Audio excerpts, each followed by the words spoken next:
2025 IPL চলাকালীন আচমকা হঠাৎ করেই গুজরাট টাইটান্সের বিদেশি বোলার কাগিসো রাবাদা বাড়ি ফিরে চলে যায়, অর্থাৎ সাউথ আফ্রিকাতে চলে গিয়েছে।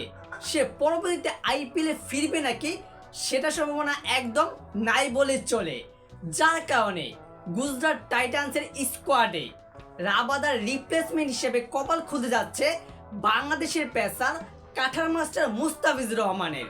দর্শক, বিস্তারিত জানুন সম্পূর্ণ ভিডিওটি জুড়েই।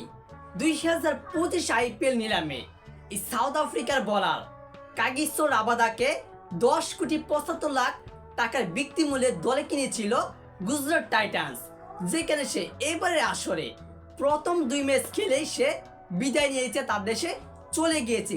কোন কারণে গিয়েছে সেটা এখনো জানা যায়নি, যেখানে সে প্রথম ম্যাচে পাঞ্জাব কিংসের বিপক্ষে পুরোপুরি 4 ওভার বোলিং করে মাত্র 1টি উইকেট নিয়ে 41 রান খরচ করেছে।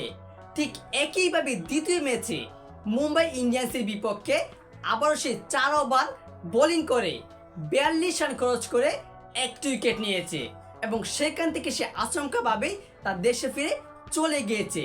এবং যেখানে গুজরাট টাইটান্স 2টা ক্রিকেটার দিকে তারা নজর দিচ্ছে সেই রাবাদার রিপ্লেসমেন্ট হিসেবে, যেখানে তাদের নজরে রয়েছে একজন বোলার, সেটা হচ্ছে আফগানিস্তানের নাবিন উল হক। এই ক্রিকেটার 2024 আইপিএলে লখনৌ সুপার জায়ান্টের হয়ে দুর্দান্তভাবে মাঠ মাতিয়েছে এবং তার একটা সবচেয়ে বড় সুবিধা হচ্ছে সেই দলে কিন্তু সে আফগানিস্তানের অলরাউন্ডার রাশিদ খান রয়েছে, যার কারণে রাশিদের মতামতে পরামর্শে নাবিন উল হককে তারা নিতে পারে। এবং সবার জানা ভারতীয় গণমাধ্যমদের আলোচনায় রয়েছে, সবচেয়ে নজরে এবং ফোকাস রয়েছে বাংলাদেশের পেসার কাঠার মাস্টার মুস্তাফিজুর রহমান, যে প্লেয়ার 2025 আইপিএলে আনসোল হয়েছে নিলাম থেকে।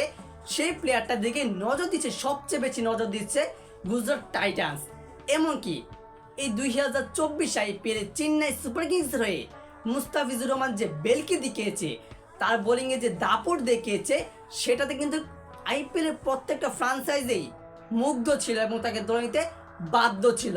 তবে কি কারণে, কি এমন কারণে তাকে আইপিএল নিলাম থেকে আনসোল্ড হয়েছে সেটা কিন্তু ভালোভাবে আমার জানা নেই, এবং কি পুরো বাংলাদেশের ক্রিকেট ভক্তদের মাঝেই জানে তাকে আনসোল্ড করা হয়েছে।